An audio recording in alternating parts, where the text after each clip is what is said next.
अस्सलामुअलैकुम dear student, आज हम एक नए चैप्टर के साथ आपकी खिदमत में हाजिर हुए जो हमारे पास है इवोल्यूशन। इवोल्यूशन हमारे पास एक ऐसा चैप्टर है जिसमें ज़्यादातर स्टूडेंट्स क्या होते हैं, कंफ्यूज होते हैं, क्योंकि हमारा जो केपी बुक का जो टेक्स्ट बुक है उसमें ये चैप्टर नंबर 24 है और इसमें ऐसी कुछ टॉपिक्स है जो अर्ली ऑन इवोल्यूशन में बहुत ज़्यादा मदद देती है, वो हमारे पास कोर्स का हिस्सा नहीं है। तो उस वजह से ज्यादातर स्टूडेंट्स क्या होते हैं, कंफ्यूज होते हैं। और इवोल्यूशन को समझने के लिए हम यहाँ पे एक एग्जाम्पल के तौर पर समझेंगे इंशाल्लाह, तो आप लोगों को समझ आ जाएगी। अच्छा, इवोल्यूशन हमारे पास दो वर्ड से जो इवोल्यूशन है ये दो वर्ड से निकला है। एक हमारे पास है एडवोर, जिसका मतलब है अनरोल। मतलब एक फॉर एग्जांपल एक पेपर है, वो फोल्ड हुआ है, रोल हुआ है, और उसको हम अनरोल कहते हैं। अगर हम इसको फोल्डिंग से वापस सही तरीके से कर देते हैं तो उसको हम क्या कहते हैं, अनरोल कहते हैं। दूसरा जो हमारे पास वर्ड है वो हमारे पास क्या है, वो हमारे पास इवॉल्व है, जिसका मतलब है डिवेल्प ग्रेजुअली। डिवेल्प ग्रेजुअली मतलब टाइम टू टाइम, मतलब इसमें ये चेंजेस जो है ये ग्रेजुअल आएंगे, मतलब एकदम रैपिड चेंजेस नहीं होंगे। तो इसको फिर हम क्या कहते हैं, इवोल्यूशन कहते हैं। जो इवोल्यूशन है ये हमारे पास क्या है, ये हमारे पास ग्रेजुअल चेंज है, मतलब time to time with the passage of time ये क्या होता है, थोड़ा थोड़ा करके इसमें क्या आता है, इसमें चेंजेस आते हैं। अच्छा, ये क्या है, ये हमारे पास मिलियंस ईयर्स में होते हैं, मिलियंस ऑफ ईयर्स में होते हैं। ऐसे नहीं कि 2-3 दिनों में, एक साल में, 2 साल में, 3 साल में, 10 साल में, इस तरह हमारे पास ये क्या इवोल्यूशन नहीं होता। सही है, ये हमारे पास प्रोग्रेसिव भी हो सकती है और रेट्रोग्रेसिव भी हो सकती है। प्रोग्रेसिव मतलब एक ऑर्गेनिज्म को हेल्प भी दे सकती है और एक ऑर्गेनिज्म को ट्रबल में भी ला सकती है। अच्छा, तो इवोल्यूशन जो है हमारे पास लाइक चाइनीज वेस्परिंग गेम, ये प्रोग्रेसिव हमारे पास अगर आप देख लेना तो ज्यादातर ऐसे हमारे पास वायरस बैक्टीरियाज है जो इवॉल्व हुए है ना, जो हमारे पास इवॉल्व भी हुए हैं। और अगर हम दूसरी बात कर ले कि रेट्रोग्रेसिव, अगर हमारे पास जैसे डायनासोर है तो इन्वायरमेंट उसके लिए क्या था, मतलब सूटेबल नहीं था ना, तो वो क्या हो गए, डिस्टिंक्ट हो गए, एक्सटेंड हो गए, सॉरी, एक्सटेंड हो गए। तो ये एवोल्यूशन चाइनीज वेस्परिंग गेम की तरह है। अब चाइनीज वेस्परिंग गेम क्या चीज है, यहाँ पे मैं आपको समझाने की कोशिश करूँ। फॉर एग्जांपल एक सर्कल में लोग बैठे हुए हैं और यहाँ पे एक बंदा है, वो यहाँ से एक बात कहता है इस बंदे को, फिर इस बंदे को, फिर इस बंदे वापस उसकी तरफ ये बात वापस रिटर्न होती है। तो ये इसको कहते हैं चाइनीज विस्परिंग गेम। अच्छा, तो ये चाइनीज विस्परिंग गेम की तरह ये एवोल्यूशन है।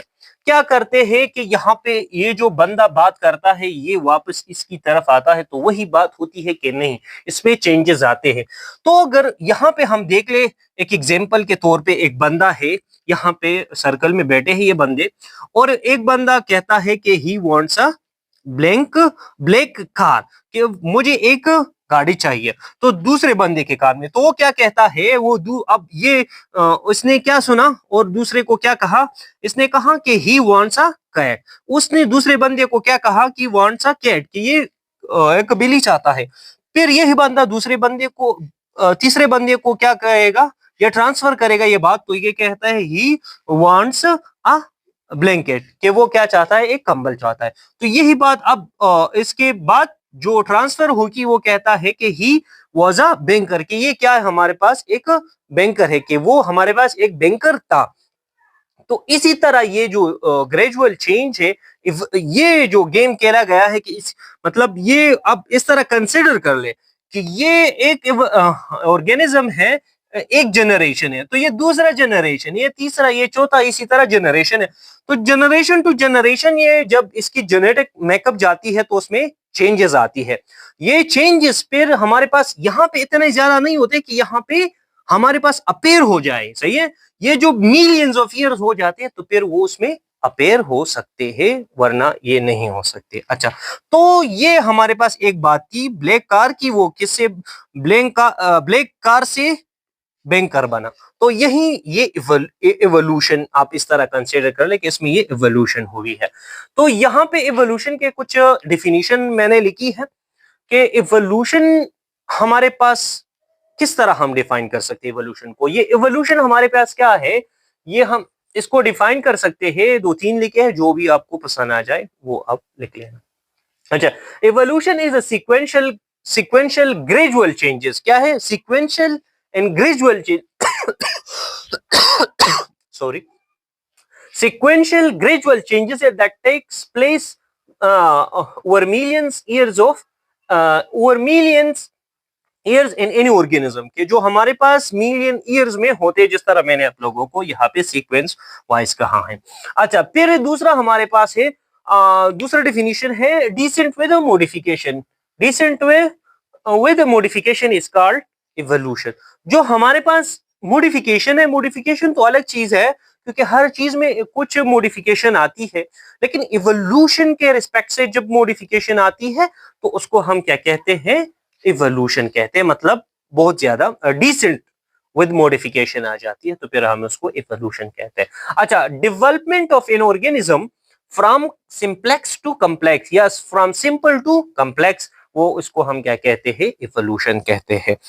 इवोल्यूशन हमारे पास इसी तरह हम डिफाइन भी कर सकते हैं और इसको इसी तरह समझ सकते हैं। अगर इसमें कोई भी प्रॉब्लम है तो आप बिला झिझक पूछ सकते हैं, कोई भी क्वेश्चन है तो आप कमेंट में कर सकते हैं। अच्छा, मैं आप लोगों से एक सवाल करता हूं। चलो हम कहते हैं कि हम इवोल्यूशन होती है, लेकिन अगर कोई बंदा आपसे इंटरव्यू में ये पूछ ले कि आप मुझे डिफाइन कर ले कि इस्लाम क्या कहता है, सही है ना? हम एज अ मुस्लिम हम इस बातों को समझने की कोशिश करेंगे और मैं आपको समझाऊंगा कि इवोल्यूशन जो है, इस्लाम इस पर्सपेक्टिव से क्या कहता है। तो मैं आपको बताता चलूं, ज्यादातर स्टूडेंट इसी में कभी कभी कंफ्यूज होते हैं कि अब ये इस्लाम ये कहता है, ये कहता है, तो हम क्या करें? क्योंकि स्टूडेंट्स है ना, इसको इतनी समझ नहीं होती।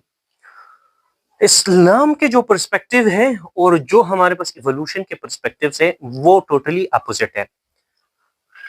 तो फिर स्टूडेंट्स कहते हैं कि सर हम इसको पढ़ते ही क्यों है? हम तो मुस्लिम हैं, हम इसको फिर क्यों पढ़ते हैं? मैं आपको ये तो नहीं कह सकता आप इसको ना पढ़े, सही है? ये तो क्यों नहीं कह सकते? क्योंकि ये एजुकेशन का पार्ट है, जरूरी है। अब ऊपर से हमें इस जो एजुकेशन कैरियर है उसमें बढ़ना है, तो इन चीजों को हमने कवर अप करना है। तो सिर्फ हमने इस पर्सपेक्टिव से इन चीजों को समझना है, ईमान नहीं लाना, बस सिर्फ इतना सी बात है। समझ ले, बातों को समझ ले और अपने पास रख ले, ईमान इस पे नहीं लाना कि हाँ ये इसी तरह होता है। बस आपने कहना है कि साइंस के पर्सपेक्टिव से ये कहते हैं, लेकिन मैं ईमान नहीं लाता, क्योंकि हमारा ईमान ये है कि सारी चीजें जो अल्लाह ताला ने पैदा की है और इसी तरह पैदा की है जो है, और जो थी, मतलब उसमें थोड़ी चेंजेस आए हैं वो अलग बात है, लेकिन ये जो कहते हैं कि इसी तरह हम मंकी से बने हुए हैं और जो ये हम प्रोकैरियोट से फिर यूकैरियोट बने हैं, वो सारी चीजें उस पे हम बिलीव नहीं रखेंगे क्योंकि हम मुस्लिम हैं। सही है? तो अगर इंटरव्यू में आपसे ऐसे कुछ क्वेश्चन किया जाए तो आपने उसको क्या कहना है कि being a Muslim I believe कि ये सारी चीजें हमारे इस्लाम के खिलाफ है, हम इस पे ईमान नहीं रखते, लेकिन as a part of education हम लेते, इसको समझते हैं। सही है? तो ये सारी बातें हैं, ये सारी बातें हैं। अगर इसमें कोई क्वेश्चन है तो आप लोग कर सकते हैं। और दूसरी बात ये कि अब ह्यूमन में इवोल्यूशन क्यों नहीं होता, ये एक क्वेश्चन है, आप लोगों ने मुझे कमेंट में जरूर बताना है कि ह्यूमन में अब इवोल्यूशन क्यों नहीं होती, या होती है या नहीं होती, होती तो क्यों नहीं है, नहीं होती तो क्यों नहीं होती। सही है? ये आप लोगों ने हमें कमेंट्स में जरूर अपने राय का इजहार करना है। ज्यादातर स्टूडेंट कहते हैं कि मतलब छोड़ दो इस चीज को, बस जाने दो, लोगों के कमेंट्स पढ़ते हैं। नहीं, अपनी राय जरूर रखें, चाहे वो गलत ही क्यों ना हो। गलत हो तो फिर आपको उसकी आंसर भी मिल सकती है, तो उससे आप आपके जो अंदर जो बात है वो बाहर आके सही हो जाती है। लेकिन अगर आपके अंदर वो बात है, आपके माइंड में है, तो उस पे आपका बिलीव है कहा इस तरह ये सही बात। लेकिन जब तक आप कहेंगे ना, आप कहेंगे तो दूसरे बंदे को पता चलेगा कि हाँ ये सही है कि गलत है। सही है? तो उसमें आपकी क्या होगी? इंप्रूवमेंट होगी। सही है? चलो